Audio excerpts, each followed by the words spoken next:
Assalamu alaikum wa rahmatullahi wa barakatuh. Bonsoir mesdames et messieurs. Bienvenue sur l'édition 22h et voici les principaux titres.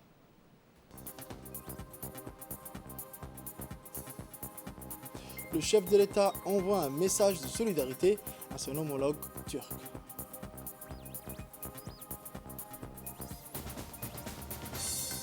Actualité internationale, l'ONU prolonge d'un an l'embargo sur les armes au Centrafrique. Bonsoir, merci encore si vous nous rejoignez sur cette édition de 22h. Le président de la République, son Excellence, M. Ismail Omar Guelleh, a adressé aujourd'hui, samedi, un message de compassion et de solidarité à son homologue Recep Tayyip Erdogan, dont le pays déplore un lourd bilan suite à la déclaration d'incendies ravageurs dans plusieurs provinces au sud de la Turquie. Dans son message, le président Guelleh a, au nom du peuple du gouvernement djiboutien et en son nom personnel, exprimé ses condoléances attristées au président Erdogan et à l'ensemble du peuple ami turc. Nous sommes d'autant plus compatissants avec la nation sœur de Turquie qu'elle endure aujourd'hui une tragédie nationale où des incendies ravageurs ont fauché la vie à plusieurs personnes et causé d'importants dégâts matériels et économiques dans de nombreux villages décimés. Des écosystèmes forestiers consumés, ainsi que d'importantes autres pertes composées de bétail et des récoltes agricoles, a écrit le président Guelleh. Nous souhaitons rendre ici un hommage appuyé aux autorités turques qui, à travers une prise en charge rapide des populations riveraines, de lieux d'incendie et une circonscription optimale de feux, ont évité à leur pays d'expérimenter un bilan éminemment encore plus tragique, a-t-il poursuivi. Nous formons le vœu d'une maîtrise définitive de la situation, a également noté le chef de l'État, qui a imploré Dieu Tout-Puissant d'épargner à la nation sœur, qui est la Turquie, la récidive de drames aussi traumatisants. Autre actualité, le ministre de l'Éducation nationale et de la formation professionnelle, M. Mustafa Mohamed Mahmoud, et son collègue en charge du budget, M. Abdelkrim Aden Asher, participent au sommet mondial sur l'éducation co-présidé par le Premier ministre britannique Boris Johnson et le président kenyan Uhuru Kenyatta, qui s'est clôturé hier à Londres. La délégation conduite par les deux ministres est composée de plusieurs hauts responsables de leur département. À noter la participation à ce sommet de plusieurs chefs d'État et de gouvernement, notamment le président du Niger, du Kenya, du Nigeria, du Ghana, du Togo, de la Gambie et du Premier ministre de la Somalie. Envoyé des messages vidéo, Mme Amina Mohamed, SG adjointe de l'ONU, Macky Sall, Gordon Brown et Paul Kagame. Il a signalé que le président de la République, son Excellence, M. Ismail Omar Guelleh, a adressé à l'occasion de ce sommet un message à son homologue, le président du Kenya, son Excellence, M. Kenyatta, pour lui témoigner de son appui pour l'organisation du sommet, mais également pour indiquer que la République de Djibouti accorde une priorité dans la politique de développement du pays. Les deux ministres ont tenu en marge du sommet des réunions bilatérales, chacun dans son domaine de compétences. Le MENFOP s'est réuni avec son homologue du Sénégal, M. Mamadou Talla, où il a été question de l'établissement d'une coopération formalisée dans tous les domaines de l'éducation et notamment celui de la formation. Il a également rencontré la directrice générale du GPE, Mme Alice Albright. Le ministre a abordé à cette occasion le renforcement des financements du GPE au système éducatif national. Le ministre a en outre rencontré l'envoyé spécial du Premier ministre britannique Boris Johnson pour l'éducation des filles, pour discuter de l'accompagnement du gouvernement britannique sur la scolarisation des filles et de manière générale sur la promotion de la fille et de la femme dans la société djiboutienne. Le ministre du Budget a eu plusieurs rencontres, notamment une réunion de travail avec des investisseurs privés britanniques désireux d'investir dans la construction des logements sociaux et dans l'énergie éolienne. Rappelons que les deux ministres ont pris part à la réception officielle VIP offerte en l'honneur des ministres par la princesse Anna, fille de la reine d'Angleterre. La délégation djiboutienne a eu le grand honneur de rencontrer sur Mo Farah, qui a été très heureux de recevoir les ministres et leurs accompagnateurs. Le ministre Mustafa Mohamed Mahmoud a, dans sa déclaration, évoqué le plan du ministère de l'Éducation nationale élaboré et a mis en œuvre pour le relèvement de la crise du Covid-19. Ensuite, les moyens qui ont été mis en œuvre pour assurer des apprentissages dans des conditions sanitaires aux normes, puis a félicité les enseignants qui se sont investis avec la plus grande abnégation pour arriver à ce résultat. Et je cite, le financement de ce plan de relèvement a été en partie assuré par le fonds Covid du GPE, qui je remercie, et une grande partie par le financement national. En ce qui concerne le financement national de l'éducation, la République de Djibouti consacre environ 24% de son budget national. Le ministre du Budget ici présent et moi-même, nous engageons au nom du gouvernement de Djibouti à soutenir notre secteur de l'éducation nationale et à augmenter ce niveau jusqu'au 2025 au moins. Le ministre des Affaires musulmans et des biens Waqf, M. Moumin Hassan Barre, et le ministre de la Défense chargé des relations avec le Parlement, son Excellence M. Hassan Omar Mohamed, ont conjointement inauguré hier la nouvelle mosquée de la gendarmerie nationale, située au centre d'instruction Cheikh Moussa, en présence des chargés des affaires de l'ambassade de Koweït, qui représentait l'ambassadeur avec le chef d'état-major de la gendarmerie nationale par intérim, le colonel Ibrahim Ilmi. On a également pris part à la cérémonie inaugurale de ce lieu de culte le préfet de la région d'Arta, le président du conseil régional d'Arta, le directeur adjoint de l'hôpital Al-Rahma et plusieurs officiers de la gendarmerie nationale.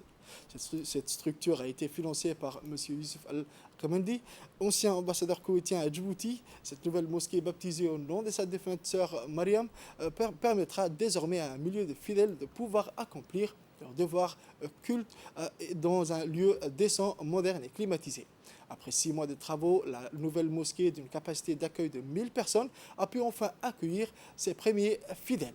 Sa grande superficie et sa capacité d'accueil font de ce lieu de culte l'un des plus grandes mosquées construites au sein d'une caserne militaire. Pour clore l'événement, le haut commandement de la gendarmerie nationale a exprimé sa profonde gratitude à l'ambassade du Koweït à Djibouti.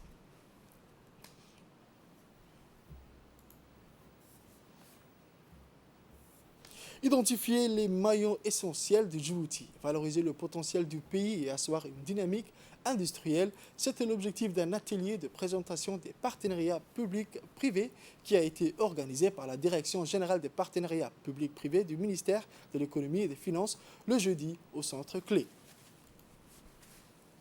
Une mission donnée, un aperçu général du concept du partenariat public-privé au ministère sectoriel, aux établissements et entreprises publiques, ainsi qu'au secteur privé. Le 3P défini comme un accord contractuel à long terme constitue un mode de financement privilégié qui met à contribution le secteur privé pour concevoir, construire, financer et exploiter des ouvrages d'infrastructures nouveaux ou existants afin d'améliorer les services fournis et gérer les installations relevant jusqu'ici du secteur public. En effet, les 3P est un outil efficace pour mener à bien les projets d'infrastructure, d'assurer des missions de service public et plus largement d'innover dans le contexte des efforts entrepris pour la croissance économique. Cet atelier de présentation fut aussi l'occasion de discuter amplement des différents projets des 3P réussis dans quelques pays en développement. Les différents intervenants ont, pour leur part, émis le souhait d'intensifier les rencontres et d'organiser des ateliers de formation, d'information et d'études pour entreprendre et réussir dans les meilleures conditions les futurs projets susceptibles d'être présentés en mode 3P. Au cours de cet atelier, le secrétaire général a expliqué qu'il existe des risques potentiels liés au projet qu'il faut savoir atteler ou éviter. Écoutons. Vont nous permettre de soutenir l'activité et l'emploi et d'améliorer l'attractivité de notre pays. Et dans la mesure où le réseau d'infrastructures joue un rôle capital dans le développement économique et social du pays et que le niveau d'endettement de l'État ne cesse de croître, malheureusement, il est nécessaire de s'orienter vers la recherche de nouveaux mécanismes de financement des infrastructures publiques et des services publics. Le gouvernement est résolument engagé dans la dynamique de la réalisation des grands projets d'infrastructures afin de fournir des services publics et de qualité aux citoyens, mais également d'impliquer davantage le secteur privé dans la création de la richesse nationale et d'accompagner son développement. Et pour atteindre ces objectifs, la volonté politique de faire du partenariat public-privé un instrument de financement des projets de développement, mais aussi des mesures de politique économique.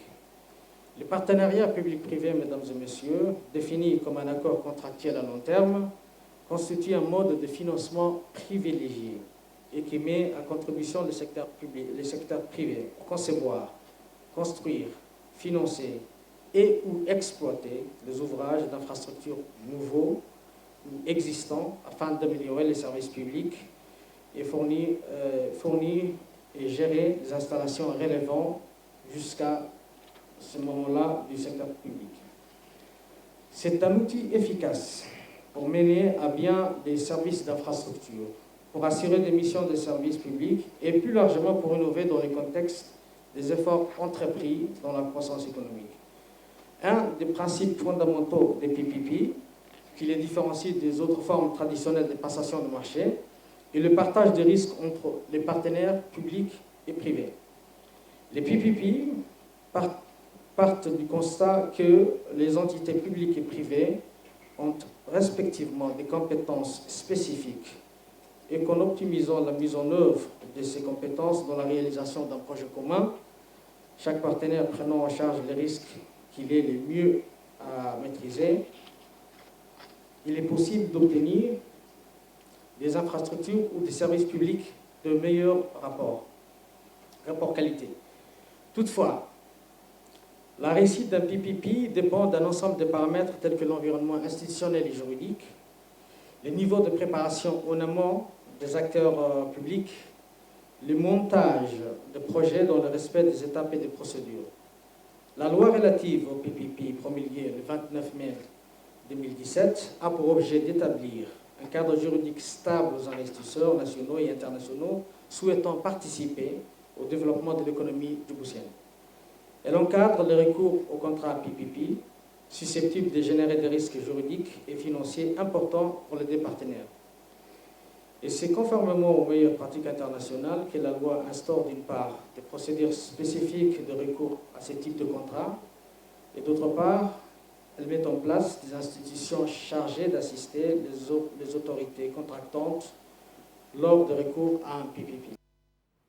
Toujours dans l'actualité nationale, le directeur général de l'ADDS, M. Mahdi Mohamed Jama, le représentant du HCR, M. Sakor, et le secrétaire exécutif adjoint de l'ONARS, Mohamed Kamel, ont dirigé les travaux d'une réunion de coordination pour faire le point sur les réalisations en matière de CWRF ou un cadre d'action en faveur des réfugiés. Il faut souligner que le gouvernement de Djibouti avait pris des engagements depuis le sommet de New York en 2016 par la voix du chef de l'État, son Excellence M. Ismaël Omar Guelleh.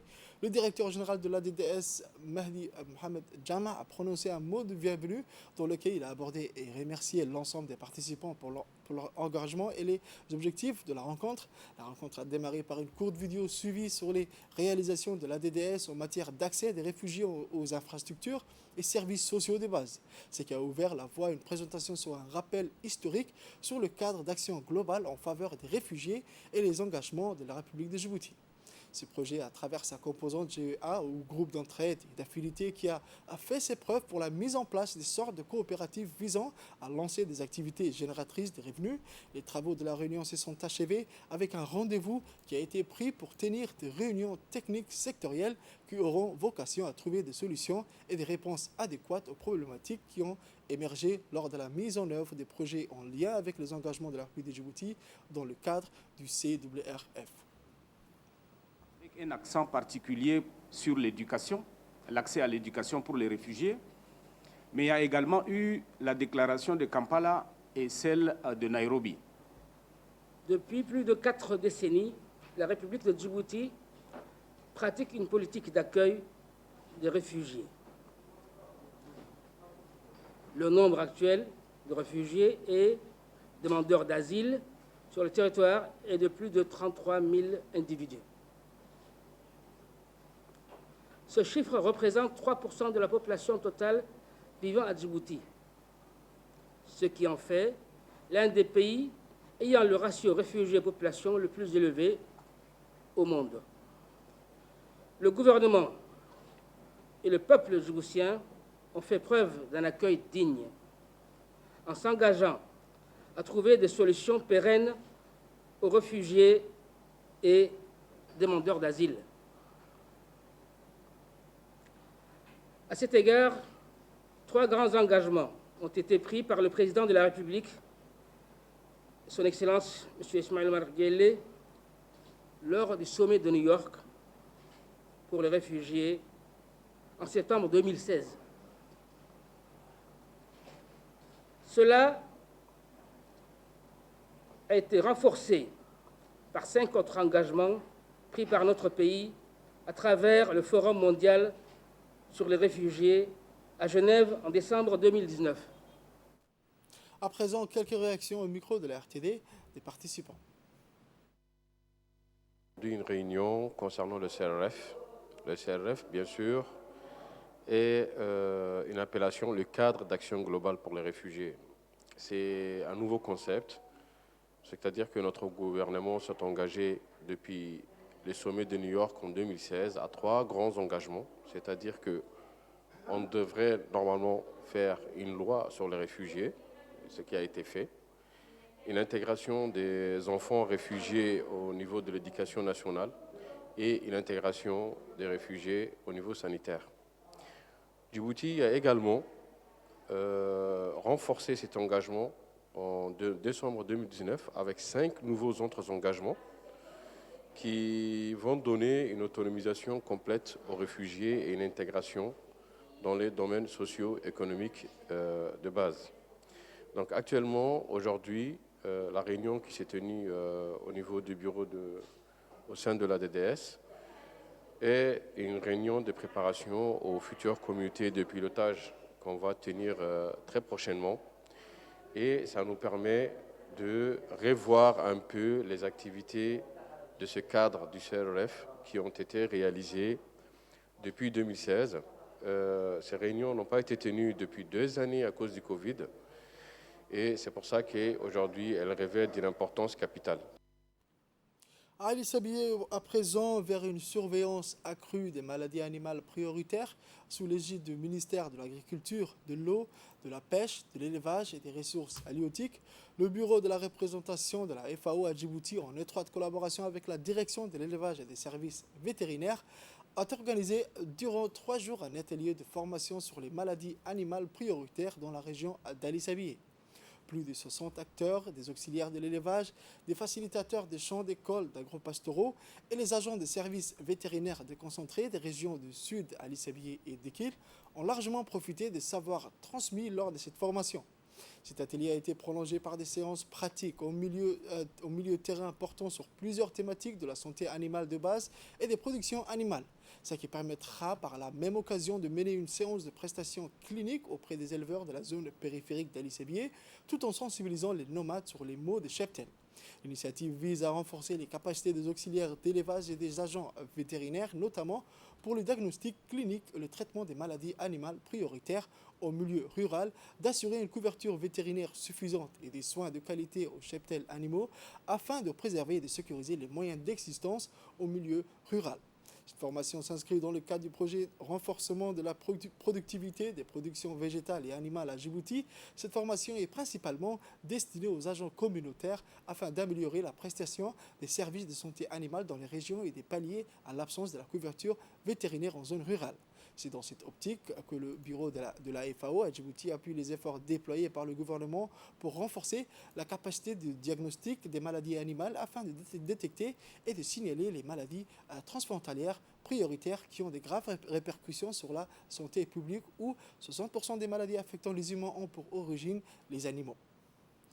De retour au siège du conseil régional, cet atelier a pris fin par la remise des kits aux participants. La cérémonie de remise a vu la participation du préfet de la région, M. Moussa Aden Begane, le vice-président du conseil régional Nour Saïd, du directeur de l'élevage et des services vétérinaires, M. Moussa Ibrahim, et d'un représentant de la FAO.